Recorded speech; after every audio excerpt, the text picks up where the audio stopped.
All right, so for the 2-7 matchup, we got my personal favorite matchup, as I'm sure it is probably your guys's as well. Outside of the two, if you guys didn't have dogs in the fight and you're just a casual fan, like this is the series you're watching. Yeah. Celtics and Nets, man, the 2-7. So much star power. I can't wait to just hear your guys' opinions on like how this all shakes out because these are my two favorite teams to watch in the Eastern Conference, and they're playing against each other. So I'm pumped for this. Yeah, I think both 2-7 matchups are actually my favorite. I think Memphis and Minnesota is going to be kind of fun too, just because you've got the young and upcoming like shit talking squad over in Memphis, and then the Patrick Beverly reinvigorated like who's backing down from who. So like both the 2-7s are going to be dope, man. But yeah, Boston and Brooklyn, that one's going to be fun, man, right? Because like the big quarrel was on the last day of the regular season, Milwaukee decided to sit their guys. Yeah, and this so is where it gets kind of nutty. So they basically left it in the hands of Boston.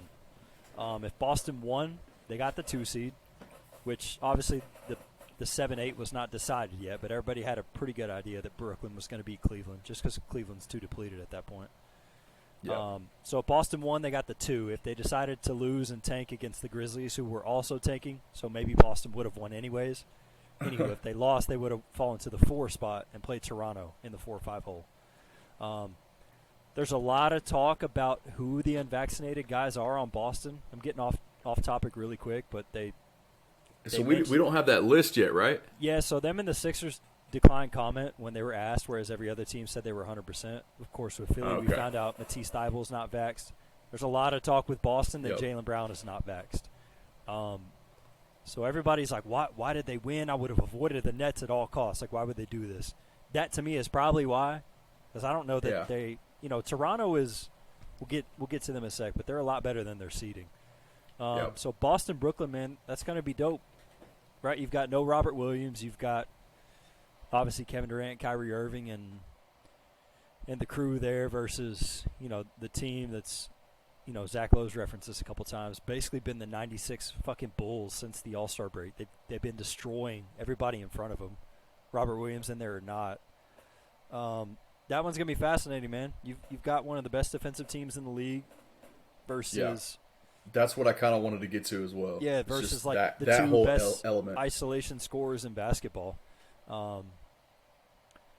Boston's going to be able to run out Derek White, Marcus Smart, Jaylen Brown, and Jason Tatum. Like, that's one hell of a perimeter arsenal. Solid. And they're a switch-heavy team, so Brooklyn's not really going to be able to mismatch hunt because you run a pick and roll and you're switching from Tatum to Smart, and they're obviously not on the exact same level as defenders, but they're all very switchy, and that kind of negates all pick and roll offenses. So I think they're going to be happy to let Brooklyn kind of go into that ISO heavy.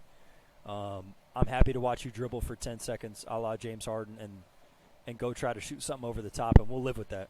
We're going to switch everything. So at some point you're going to have to make a decision as to which defender you want to go at, and let me tell you, all of them are plenty capable. So that's going to be fun. And man. that's even still without arguably their best their rim protector. Right. That's Robert Williams. He's out. Williams. So and they're still. You saw too, real quick, in the post game after the Nets beat the Cavs, that Bruce Brown said they're going to attack Daniel Tice and Al Horford. I saw that. And KD was like, KD was like, nah, we ain't supposed chill, to be bro. saying that shit, man. Chill, bro.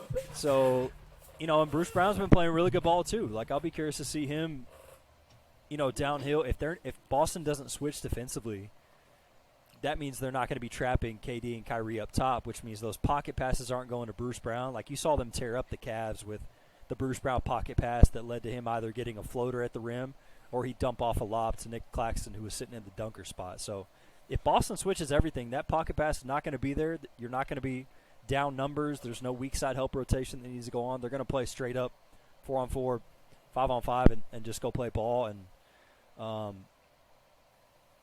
And then, of course, we've got the question of, what they're saying now is Ben Simmons could be back anywhere from Game 4 to Game 6 in the first round.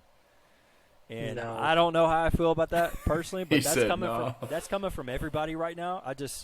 He's not the most interchangeable piece, so I find that fascinating to just kind of drop him in the middle of a series and go figure out how to play ball. He'll no doubt help their defense, but again, let's not act like the guy's going to peak Ben Simmons is getting dropped in, right? The guy hasn't played basketball in 12 months. So I'm not really sure what to expect there, but my prediction, man, and then I'll toss it over to Sands. Like, I think Brooklyn actually opened as the favorite, which to me is kind of shocking. I think Boston wins the series in 6 and pretty comfortably. I don't think Brooklyn has enough defensively to slow them down, because as good as Boston is on defense, to me they're maybe not equally as good on offense, but they're capable enough. Brooklyn just doesn't have the wing defenders to deal with all the guards and the guys who can beat you off the dribble with Boston. So, yeah, I've got Boston in 6. Whether or not Ben comes back or he doesn't, that doesn't really deter me at all. I just think that's too clunky of a fit to drop in the middle of a playoff series. So there is some reasonable momentum there. Yep. I think Woj and Shams reported that games 4 to 6 Ben could be back. So it's not just I missed that totally. Chatter. Then I didn't even hear that. Yeah, these guys are really dropping reports. And again, I don't know what that means. Maybe they want Boston to spend extra time, which they're probably not. Maybe preparing for the possibility, but yeah, it could be like what happens in NFL draft season this time of year. I just talked about that shit today. Smoke screens, man. Yep. So yeah, I like Boston in 6 of them. I just don't think Brooklyn's good enough defensively. I agree. I wrote this down before we even started talking about it. I got the season 6 as well. But do you know what I look at when I watch the Nets play? I think I texted Chris this. I see their front line, and all I see is Bruce Brown, Kyrie, and Seth Curry. And I'm like, that is one of the tiniest front three I've seen in the NBA all year. Like we talk about Brown, I feel like plays like he's 6'10" now. He does. He thinks he's 6'10". Yeah. No, he's doubt. A fun player. It's just like when you're going against shot makers like Jaylen Brown and Jason Tatum. I think that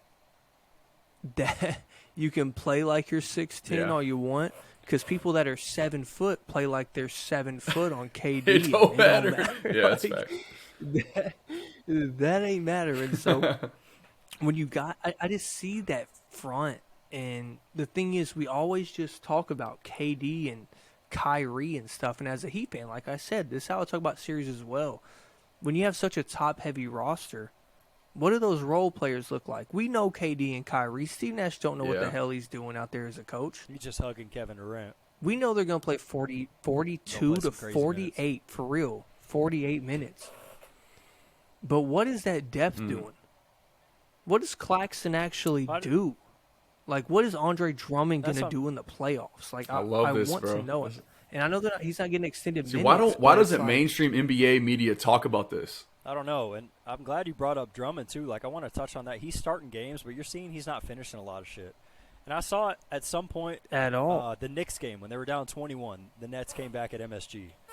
They went all small. Mm-hmm. So they played, I think they closed with Kevin Durant at the 5. They played Bruce Brown, Kyrie Irving, Seth Curry, and Patty. Yeah, Seth. Oh, Seth was They out. played Patty Mills. Mills. There's a lot of talk of, maybe they can roll Kevin Durant at the 5 and then just play teams off the floor with their offense. But let me tell you, man, Al Horford and Daniel Tice are both going to take Drummond to the perimeter. Drummond can't play in space. Like, you just can't. So he's going to get played off the floor. And then, like I said, you've got 4 guys who can interchangeably, to an extent, dribble, drive, pass, and shoot with Derek White, Marcus Smart. Talk about what that means, Chris. You're basically talking about Drummond. Yeah, so Drummond's not going to be able to guard in space. So Boston's going to use their stretch 5s, if you will, pull him away from the rim. There you go. They're going to abuse him in the pick and roll. And like we touched on earlier, for everyone that's listening right now, we touched on how the Hawks like to hide Trae Young on like a PJ Tucker. Tonight they tried to hide him on Isaac Okoro when he was on the floor because he can't shoot, right? He's not a prominent offensive player. You can't sit Patty Mills or Seth Curry or Kyrie Irving on somebody who's going to stand in the corner with Boston, because 4 of the 5 guys that they have on the floor can all dribble, drive, pass, and shoot, and the one that can't is 6'10", 6'11" feet tall. So there's you can't hide the Nets lineup on Boston. And I just think that's going to be problematic because they've got a guy at all 4 spots that can attack you. So we talked about Brooklyn not being able to mismatch Hunt because Boston can switch everything in guard. Boston's going to be able to get whatever the hell they want with the size that Brooklyn has on the floor. They just don't have adequate enough defenders outside of Kevin Durant and Bruce Brown, really. And when Kevin Durant's your best defensive player, he's solid, but you're probably not a very good defense. So I just think Boston's kind of a nightmarish matchup, not only for Brooklyn, but for everybody. That's what makes them probably the hottest team in the league if Robert Williams was still in. So, yeah. Outside of my Mavs. Outside of the Mavs, baby. We're down bad. It's okay. We'll get through it. Jesus. Yeah, man, I like Boston. Lando, who do you got? Yeah. I actually like Boston, too, for a lot of what you guys alluded to. But Sands just convinced me even more. He talked about the depth. And that's that's it. That's the final nail in the coffin for me. Yep. Yeah, and also a thing I wanted to say is I think it's funny. I wanted to talk about Boston's defense and offensive efficiency as well. But their points per game, Boston on defense, they're number 1 in the league, and they're number 6 in the league in offensive efficiency. So they're stopping people, slowing people down, but scoring at such an efficient rate, it's scary. But this is the thing I wanted to talk about. I thought was funny. I had this thought today.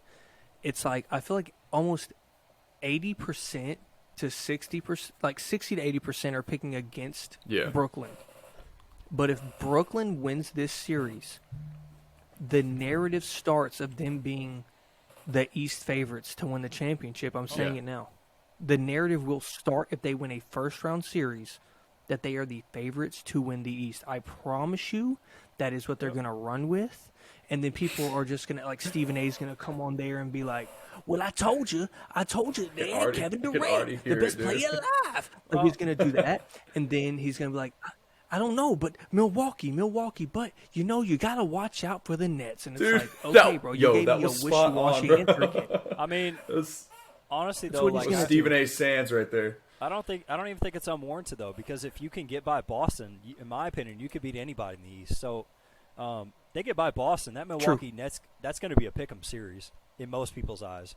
And we saw that. Like, as down bad as the Nets are, they played Milwaukee to hell just like 2-3 weeks ago. It took a Giannis 3 and 2 clutch free throws. Right. Brooklyn was right there with Milwaukee, the reigning champs. So, like, Brooklyn can't beat anybody, man. I want to ask y'all, though. They can lose to anybody as well, but I honestly think Boston is a worse draw for them than Milwaukee. That's kind of where I'm at. I just think Boston is too switchy and they're too good defensively. And I think Coach Bud has a defensive mindset of we will give you open threes, and which is weird. And if you see, like, not to bring it back to the Heat again, but it's a prime example. We get swept last year, but the year before that we beat them in 5. If you go and just like watch a highlight or watch a full game and just skip through it, all you'll see is the first time we played them, we were making mid-range jumpers a foot inside the three-point line instead of hitting a 3. And then the year after that, we were missing all these open jump shots. That's what they do. And if you give that team with Patty Mills, Seth Curry, Kyrie, all that wide open threes, they are going to kill you. Let you shoot threes at will. Their goal, right, is to stick Brook Lopez in the paint and let Giannis roam. So, like, they're going to take away. Before we move on, I wanted to ask y'all, go ahead. Do y'all think that it was the Bucks more so? Because I heard people talking about this, but I wanted to ask y'all, do y'all think it's more so the Bucks dodging the Nets or them willingly wanting to play the damn Bulls? It's both to me. Yeah. It's like, that's what I said too. I didn't even think about that, but both off the top of my head, yeah. The Bulls were the most targeted team in the East playoffs. Like, they're like, they can't beat one top 10 team. Probably including the Hornets, the Cavs, the Hawks. Like, I could argue you would want to play the Bulls. I would rather play the Bulls than the Cavs. That spot was juicy, which sucks because Philly lost the tiebreaker. But yeah, we can use your Coach Bud reference and pivot right into the 3-6. But I don't think there's shit. Let's do that. I don't really think that there's shit to talk about. If you guys want the floor, you can have it. I think this is a clean sweep. I'm not even going gentlemen's. I just Oh, the Bulls. Damn. The Bulls' biggest and best defender is like Landon on the wing. Like they just don't have the size to stop Giannis. And I just like respect to Landon. Like he probably. I don't think Landon can guard Giannis. Like that's fair to say. That's a big dude. What you mean? That's a big boy. No, but like you know what I mean. Like that boy Landon looks like Caruso. When your best option is to put Derrick Jones Jr., who looks like a skeleton, on Giannis, like the series is over before it started. I think that's a clean sweep. I'm not even giving him a gentleman's game. Not much to talk about. There's not much to talk about at all. The Bulls are spiraling. They're like 2-29,000 against top 8 teams in both. They're not a good team. Yeah, we might see some cool shots from DeMar and Zach LaVine and all that. But at the end of the day, come on now, it's a wrap. Come on now. Yeah, that's it. I have nothing more to add to that. Nothing more. So let's let's make this one a stopping point because I think that's a good way to do it real quick because we'll have Miami all by itself, and then we'll have Philly all by itself, and then we'll have our most appealing matchup kind of all in the middle lump